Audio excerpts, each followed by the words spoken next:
Bonjour à tous, nous continuons à nous équiper pour cette belle randonnée qu'est le mariage. Oui, c'est possible d'être épanoui dans son mariage, mais comme toute chose qu'on veut réussir à la perfection, il faut pouvoir connaître les piliers de base, il faut être bien outillé tout simplement. Donc nous continuons avec l'outil de la communication. Aujourd'hui, je vais vous parler de la communication non verbale. Alors, sachez que, et pour ceux qui sont déjà au courant, nous savons que, en communication, il n'y a pas seulement la communication verbale. Qu'est-ce que la communication verbale? La communication verbale, c'est ce que je fais en ce moment. Je vous parle, vous m'entendez, voilà.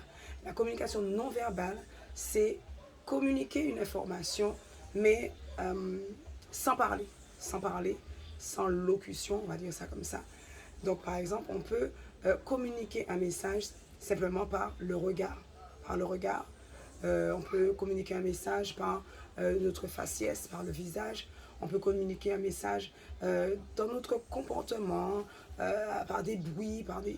Voilà, la communication non verbale, c'est une partie de la communication souvent qui est négligée, mais qui pourtant a une grande importance. Alors, je vais vous donner par exemple, je vais vous donner un exemple. Donc, dans beaucoup de foyers, cela arrive assez régulièrement où l'homme, par exemple, ça peut être aussi la femme, a du mal à exprimer son amour. A du mal à exprimer son amour.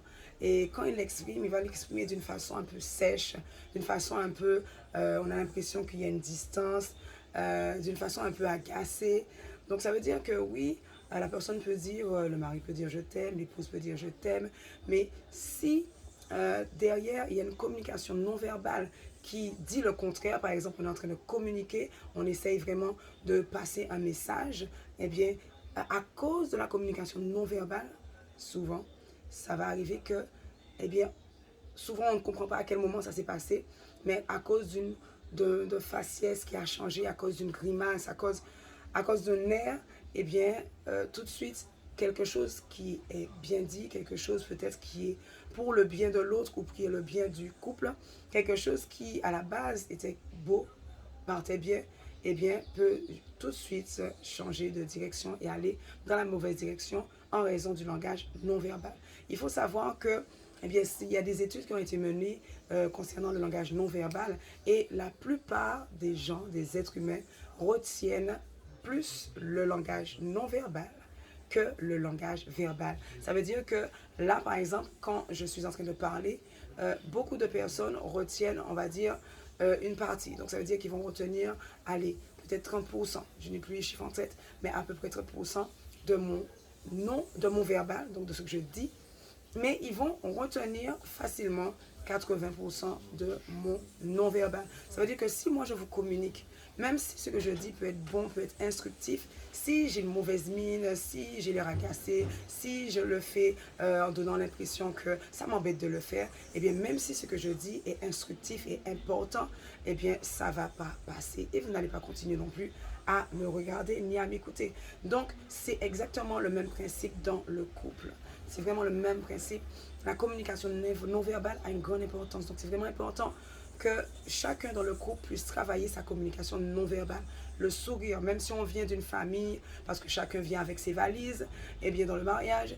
Donc, même si on vient d'une famille qui ne sourit pas, on vient peut-être d'un milieu où l'homme doit rester sérieux et tout ça, ça doit, lorsqu'on rentre dans le mariage et qu'on veut réussir son mariage, il y a des choses qu'il va falloir travailler. Le sourire, la douceur dans le visage. Voilà, il y a des choses qu'il va falloir pour travailler si on veut avancer dans ce mariage et vraiment vivre un mariage heureux et long, à long terme. Donc voilà, donc c'est vraiment important de pouvoir travailler sa douceur, travailler son sourire afin de pouvoir vraiment non seulement communiquer verbalement d'une façon efficace, mais que notre communication efficace, parce qu'on peut mettre toutes les clés de la communication en pratique, si on a une mauvaise communication non verbale, toutes les clés vont tomber à l'eau.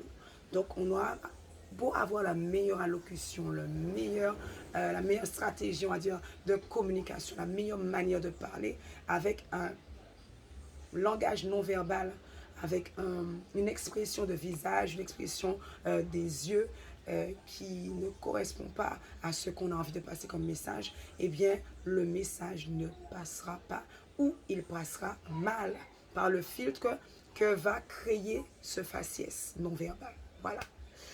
Voilà, eh bien, c'était tout pour aujourd'hui. Donc, n'hésitez pas, mettez en pratique. N'hésitez pas aussi à poser vos questions. Ainsi, je pourrai répondre. Vous pouvez poser des questions. Il n'y a pas de problème. Et donc, je vous dis à la prochaine. À bientôt. Bye bye.